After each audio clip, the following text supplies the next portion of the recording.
Darcy McBride here for Battlefield Fight League, and I'm standing alongside former amateur welterweight champion.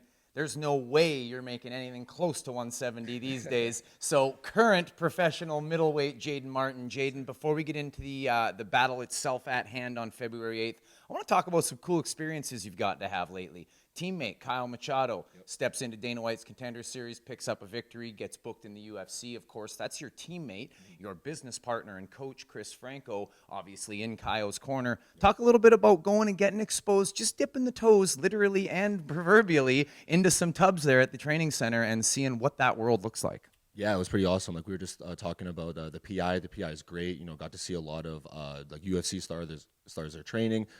Got to talk to them a little bit. Didn't get to do any rounds, unfortunately, but you know, it's a little insight into there. Going to be going down there a lot more often for this camp as well. Made some good connections down in Vegas, so seeing that was pretty cool. And then being backstage at the actual event, seeing how it's run, seeing all the big names and everything, it was really surreal. You know, you see these guys on TV and you're like, oh, you're just watching them from the couch, but to see them and like, oh, they're tangible. This is tangible.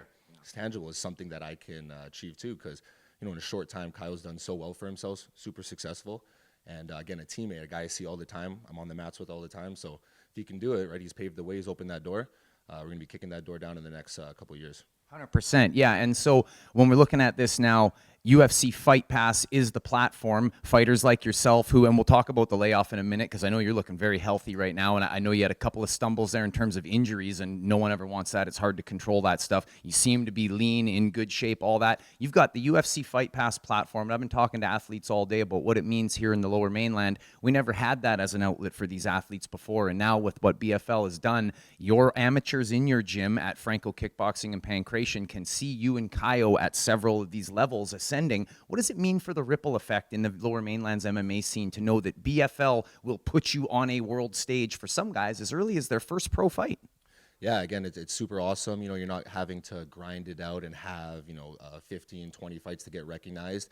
You know, we still got to hustle, still got to get in there and fight, but it's, you know, shown globally, right? So you're able to pick up fans, which is going to be good for, you know, sponsorship, traction on social media outlets, but also, again, you got the big boss, right? Dana and all those guys watching, and they see spectacular performance, you know, a little more inclined to do some research on you, look in and keep an eye on you, and when that time comes, right, hopefully you get the call to the big show.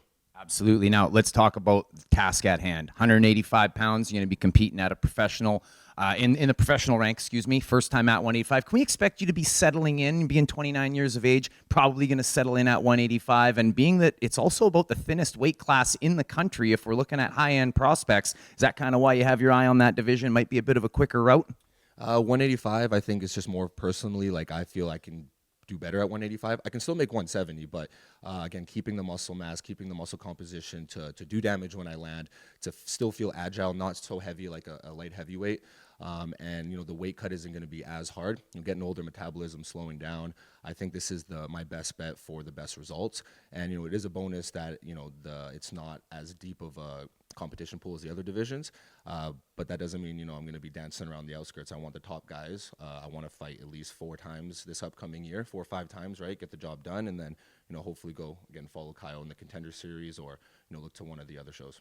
I was going to ask you about that and consistency, and you know, I got to hand it to you. If some of us that are older in the tooth remember a movie called Slapshot, there was the player coach Reg Dunlop, and there aren't a lot of player coaches in MMA that are 29 years of age. So congratulations to you, Jaden, on running a fantastic gym here in the Lower Mainland. We can't wait to see you back in action. February 8th, 185 pounds, Jaden Liquid Steel Martin. This man is back. I can't wait. I'm very excited to see him back at his best, and you should be too. Get that subscription in order. Jaden Martin, congratulations, sir. February 8th, back in action. UFC Fight Pass, Battlefield Fight League. That's it.